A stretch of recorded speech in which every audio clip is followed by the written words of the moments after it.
What is the educational importance of the HPE learning area?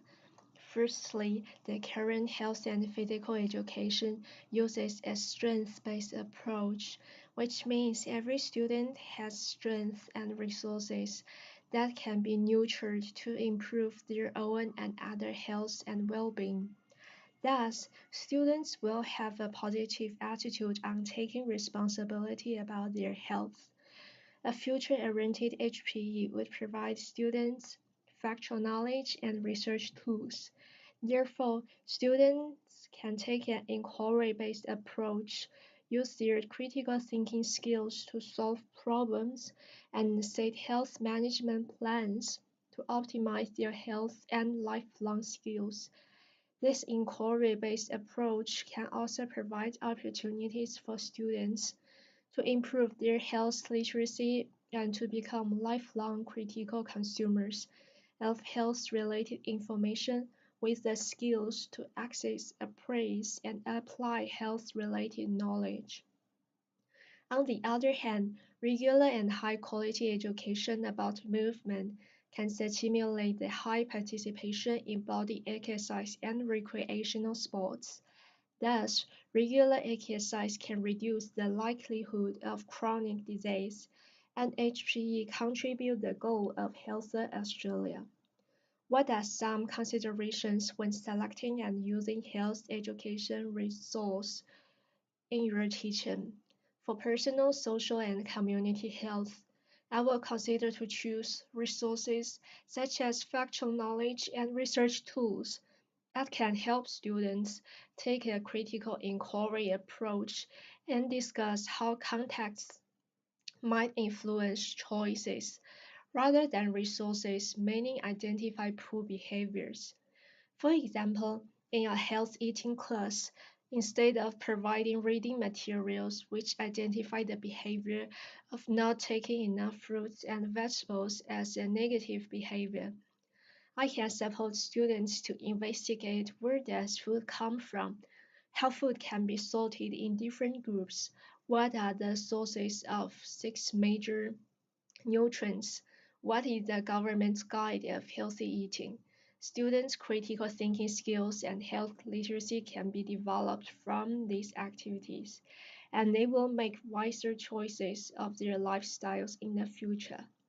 Moreover, as the prevalent mass media tend to portray their unrealistic expectation of body image and it causes significant health issues such as anorexia, I should also consider commercial interests as a significant cultural player on shaping students' health choices and take a similar approach, which is inquiry-based approach, to help students understand how media tastes work, to construct social values, and help students make better decisions. As for movement skills, firstly, I will select the materials that explain the key points of the fundamental motor skills, such as catch, run, kick, bounce the ball. Thus, I can take a teacher-directed approach to introduce the fundamental motor skills to students. Secondly, I will take the teaching games for understanding module, choose both traditional and creative games from the categories of innovation games, striking, fielding, net caught, and target, and understand the techniques or skills under the games. However, when students play the game, the focus should be the game rather than decontextualized techniques or skills. Students' learning is located in and developed from games. Finally, the non-educative aspirations of movements, such as teaching sports to increase schools, internationally and nationally competitive performances, or improve students' health measures negatively influenced students' engagement in movement-related activities.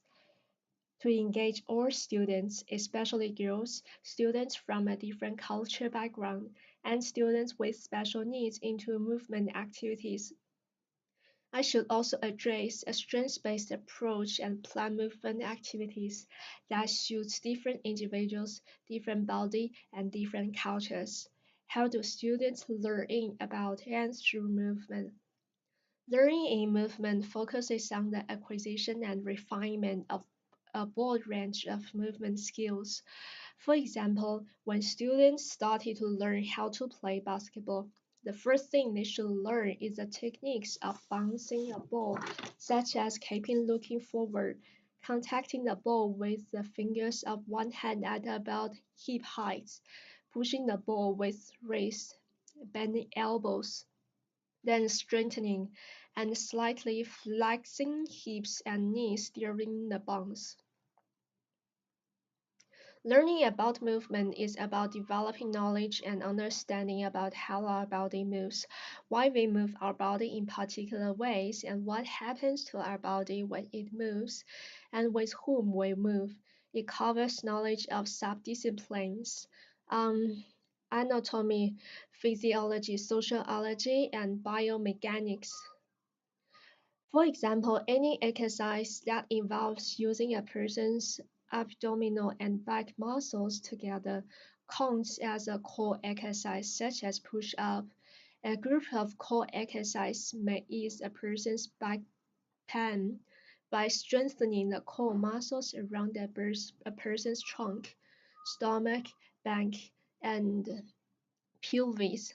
Learning through movement focuses on the personal and social skills that can be developed through participation in movement and physical activities.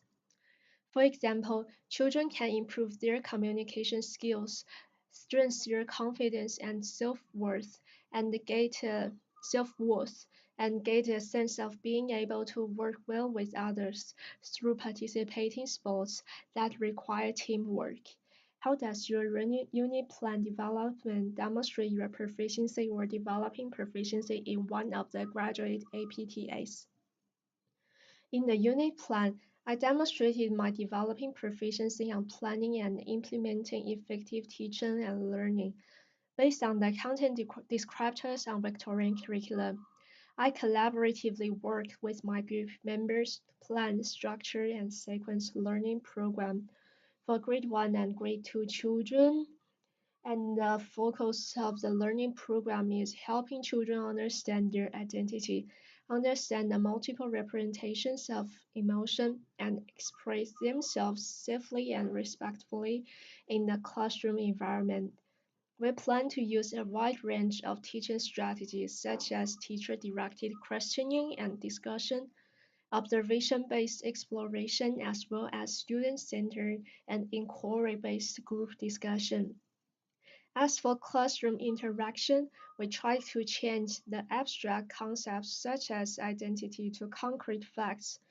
For example, to explain culture is part of the identity, I try to help students explore what are the differences in lives between the people in the city and people in remote Aboriginal area. We selected a lot of visual aids such as videos, board game, picture cards, and body thermometer to facilitate students to think concretely. Also, I designed an assessment task which requires students to create a play about a conflict in school. However, my group members pointed out that this task is beyond students' current level and suggests me to describe several scenarios about conflicts for students, and students only need to elaborate the scenarios. I think this is a really helpful suggestion and I changed my planning.